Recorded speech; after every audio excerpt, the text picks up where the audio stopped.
Hello everyone. Today's video is on composition scheme under GST.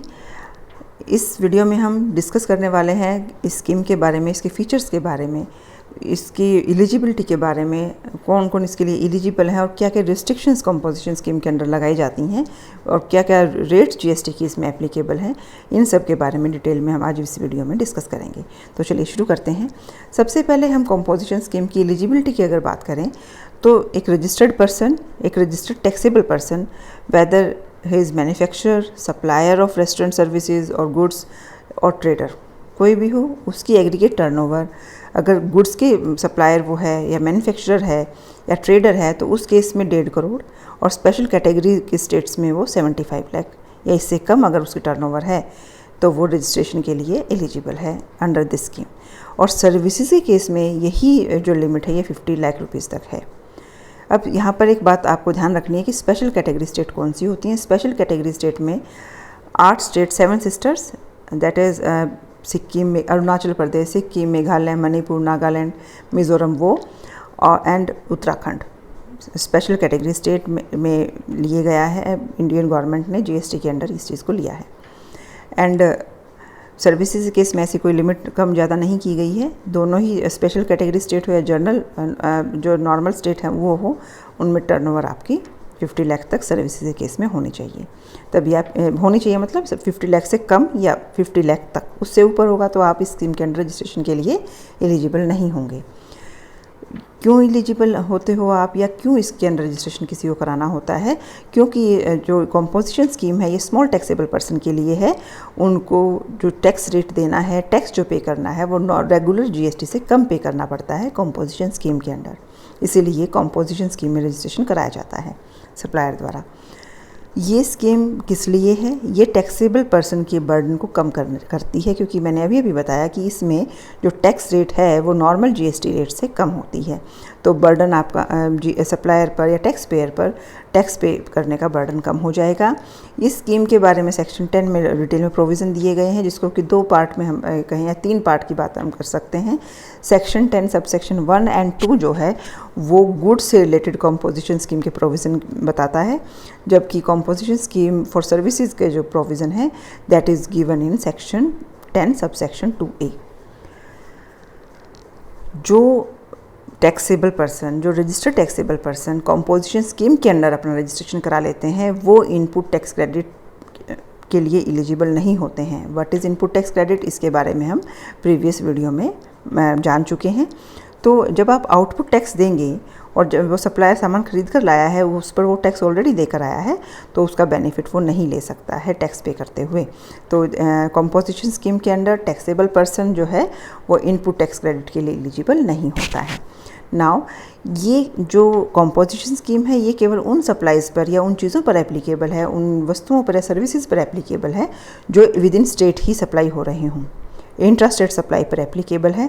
2 states के बीच में अगर आप बिज़नेस कर रहे हो, आप सप्लाई कर रहे हो या सामान ले रहे हो, दे रहे हो, बेच रहे हो, खरीद रहे हो, उस पर यह एप्लीकेबल नहीं है। यहाँ पर आपको एक चीज़ और ध्यान देनी है कि ये कंपल्सरी नहीं है कि आप कंपोजिशन स्कीम के अंदर रजिस्ट्रेशन कराएं अपना।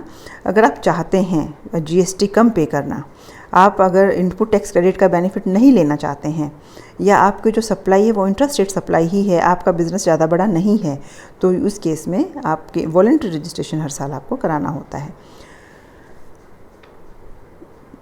ऑटोमेटिकली जब आपका सेल टर्नओवर बढ़ जाएगा, जो कि टर्नओवर की एक लिमिट है 1.5 करोड़ और 75 लाख या 50 लाख, तो ये जो कंपोजिशन स्कीम है वो रेगुलर स्कीम में शिफ्ट हो जाएगी या कर दी जाएगी।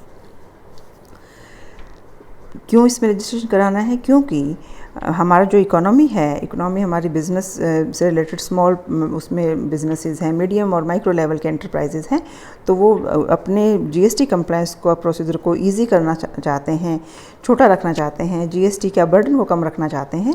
तो इसलिए वो स्कीम के अंडर रजिस्ट्रेशन कराते हैं, क्योंकि इसमें कंप्लायंस सिंप्लीफाइड है। सेल्फ असेस टैक्स आप फिल करते हैं, कैलकुलेट करते हैं, एनुअल टर्नओवर आप जमा करते हैं और क्वार्टरली पेमेंट आप टैक्स की करते हैं। ईजी प्रोसीजर इसमें रहता है। मंथली पेमेंट की बजाय आप क्वार्टरली पेमेंट यहाँ करते हैं। एक चीज़ इसमें और ध्यान देने वाली है कि जैसे जो सप्लायर कंपोजिशन स्कीम के अंडर रजिस्टर्ड है, वो जो ही बिल इशू करेगा अपने सामान बेचने के लिए, तो उस पर वो टैक्स इनवॉइस नहीं लिखेगा, उसकी जगह इंस्टेड ऑफ टैक्स इनवॉइस वो बिल ऑफ सप्लाई मेंशन करेगा। तो जो फर्स्ट स्लाइड है इसमें जो हमने पॉइंट डिस्कस किए वो बेटा कंपोजिशन स्कीम की डिटेल में आपको बता देती है कि कौन इसके अंडर एलिजिबल रहेगा, किस लिए वो स्कीम के अंडर रजिस्ट्रेशन कराएंगे, तो क्या इसके बेनिफिट हैं, क्या इसके ड्रॉबैक हैं। इसी स्लाइड से आपको कुछ चीज़ें क्लियर हो गई होंगी। बेनिफिट भी आपको पता चल गए कि इजी कंप्लायंस है, जीएसटी आपको कम पे करना है, ठीक है। लेकिन इसके ड्रॉबैक ये हैं कि आप इनपुट टैक्स के लिए एलिजिबल नहीं हो, आप इंट्रा स्टेट सप्लाई पर ही एप्लीकेबल है, तो इंट्रा स्टेट सप्लाई पर ये नहीं एप्लीकेबल है, ठीक है। तो बेनिफिट और ड्रॉबैक आपको इस सामने वाली स्लाइड से ही समझ में आ गए, जिसमें कि फीचर्स में भी आप इसको लिख सकते हैं। और नेक्स्ट पॉइंट अब हम बात करेंगे कि कहाँ ये एप्लीकेबल नहीं है। तो सेक्शन 10 सबसेक्शन 2 में कहा बताया गया है गुड्स से रिलेटेड प्रोविज़न कि किस पर ये एप्लीकेबल नहीं है, और सेक्शन 10 सबसेक्शन 2A में सर्विसेज से रिलेटेड बताया गया है कि ये स्कीम सर्विसेज के केस में कब एप्लीकेबल नहीं होती है। और दोनों ही केसेस में कुछ कॉमन पॉइंट है जो मैं अभी डिस्कस करने वाली हूँ। अभी सबसे पहली चीज़, अगर आप नॉन टैक्सेबल सप्लाई कर रहे हैं, कोई आप ऐसा सामान बेच रहे हैं स्पेशली कि जो टैक्सेबल नहीं है, तो उस पर ये कंपोजिशन स्कीम एप्लीकेबल ही नहीं है। क्योंकि इसके लिए देखिए क्या ज़रूरी है, आप रजिस्टर्ड होने चाहिए और आप टैक्सेबल पर्सन होने चाहिए। आप टैक्सेबल सप्लाई कर रहे हो तभी तो टैक्सेबल पर्सन हो, तो non taxable supply of goods पर ये एप्लीकेबल नहीं होगी स्कीम। मतलब जिस चीज़ पर टैक्स नहीं लग रहा है उस पर ये स्कीम एप्लीकेबल नहीं है। दूसरी चीज़, अगर आप अपनी सप्लाई आउटवर्ड कर रहे हैं, इंटरस्टेट कर रहे हैं, चाहे गुड्स की सप्लाई है चाहे सर्विसेज की सप्लाई है, उस केस में भी ये एप्लीकेबल नहीं है। हमने लास्ट स्लाइड में भी जाना कि इंट्रास्टेट सप्लाई पर ये एप्लीकेबल है, इंटरस्टेट पर नहीं। सप्लाई ऑफ गुड्स और सर्विसेज जो आप सप्लाई कर रहे हैं सर्विसेज की या गुड्स की, वो इलेक्ट्रॉनिक प्लेटफॉर्म के थ्रू कर रहे हैं, इलेक्ट्रॉनिक कॉमर्स ऑपरेटर के थ्रू कर रहे हैं, तो आपको उस केस में जीएसटी पे करना ही होगा। नॉर्मल जो रेट है उन गुड्स पर उसके हिसाब से ही करना होगा। यहाँ पर आप कंपोजिशन स्कीम के लिए एप्लीकेबिलिटी नहीं रखते हैं, एलिजिबिलिटी नहीं रखते हैं, इस पर ये एप्लीकेबल नहीं होता है in case of supply goods और सर्विसेज थ्रू ईसीओ। जो मैन्युफैक्चरर या सप्लायर नोटिफाइड गुड्स मैन्युफैक्चर कर रहे हैं, सप्लायर अब ये नोटिफाइड गुड्स क्या हैं? Notified goods are the goods like जिसको गवर्नमेंट ने नोटिफिकेशन दिया है कि ये चीज़ें हैं, इस पर कंपोजिशन स्कीम एप्लीकेबल नहीं होगी, या ये चीज़ें एक स्पेशल प्लेस रखती हैं, लाइक पान मसाला, गुटखा, तंबाकू, टोबैको जो रिलेटेड प्रोडक्ट हैं, या एरेटेड ड्रिंक हैं, या कोकोवा है, वो नोटिफाइड गुड्स गवर्नमेंट नोटिफिकेशन दे देती है कि ये गुड्स हैं, इन पर ये आपका कंपोजिशन स्कीम के अंडर नहीं आएंगे, इन पर नॉर्मल रेट से टैक्स लगेगा, इवन ज़्यादा भी लग सकता है। सो इससे आपको समझ में आ गया कि कंपोजिशन स्कीम कहाँ एप्लीकेबल नहीं है। नाउ जो कैजुअल टैक्सेबल पर्सन है, जो नॉर्मल टैक्सेबल पर्सन है, या जो नॉन रेजिडेंट टैक्सेबल पर्सन है, वो भी कंपोजिशन स्कीम के अंडर एप्लीकेबल नहीं होता है। तो यू कैन से कि जो आप नॉर्मल टैक्सेबल पर्सन हैं, आप अनिवासी भारतीय टैक्सेबल कर योग्य व्यक्ति हैं, तो आप पर कंपोजिशन स्कीम के प्रोविज़न एप्लीकेबल नहीं होंगे। नाउ अभी सेम वही चीज़ थोड़ा सा दूसरे वे में अगर मैं कहूँ कि दीज आर द कंडीशंस और restrictions for composition levy, like अब ये भी इनमें भी कुछ पॉइंट वही हैं जो अभी लास्ट स्लाइड में हमने देखे। सबसे पहले कि अगर आप कंडीशन है कि अगर आप कंपोजिशन स्कीम के अंडर हैं, तो कंडीशन होनी ये है कि आप कैजुअल टैक्सेबल पर्सन नहीं होने चाहिए, आप नॉन रेजिडेंट टैक्सेबल पर्सन नहीं होनी चाहिए, अनिवासी कर योग्य व्यक्ति आप नहीं होने चाहिए, आपने जो सामान खरीद रहे हो वो क्योंकि बेचने के लिए तो आप खरीदोगे ना, वो आपने बाहर से ना खरीदा हो, बाहर से इन द सेंस आप दूसरे देश से आपका सामान ना आया हो, ठीक है। इवन इंटरस्टेट सप्लाई भी यहाँ पर बैन है, यू कैन से बैन नहीं कि इस स्कीम के अंडर वो एप्लीकेबल नहीं है इंटरस्टेट सप्लाई। स्टॉक जो आपने अनरजिस्टर्ड पर्सन से परचेज़ किया है उस पर ये एप्लीकेबल नहीं है। तो स्टॉक आपने अनरजिस्टर्ड पर्सन से नहीं खरीदना है, स्टॉक आपका बाहर से नहीं आना चाहिए, आप कैजुअल और नॉन रेजिडेंट टैक्सेबल पर्सन नहीं होने चाहिए, साथ ही आप मैन्युफैक्चरर नहीं होने चाहिए ऐसी प्रोडक्ट के जो कि नोटिफाइड हैं। तो नोटिफाइड गुड्स के केस में भी ये एप्लीकेबल नहीं होता है, तो आप ऐसी कोई नोटिफाइड गुड्स की मैन्युफैक्चरिंग में एंगेज ना हो। ये भी रिस्ट्रिक्शंस हैं एक तरह से, या हम कहीं ये ऐसा है तो ये आपके कंपोजिशन स्कीम के अंडर नहीं आएगा, नॉट एप्लीकेबल हो जाएगा वहाँ पर। नोटिफाइड गुड्स में पान मसाला, गुटखा, तंबाकू, टोबैको, जो भी एडिटेड ड्रिंक्स हैं, जो भी कोकोआ है, कोकोआ पाउडर, उन पर ये एप्लीकेबल नहीं है जो कंपोजिशन स्कीम। आप जो टैक्स पे करते हैं, देखिए अगर आपने अनरजिस्टर्ड पर्सन से कोई माल परचेज़ किया है तो आप रिवर्स चार्ज मैकेनिज़्म के थ्रू या सेक्शन 9 सबसेक्शन 3 या सेक्शन 9 सबसेक्शन 4 के अंडर आप टैक्स पे करते होने चाहिए, ये भी कंडीशन है।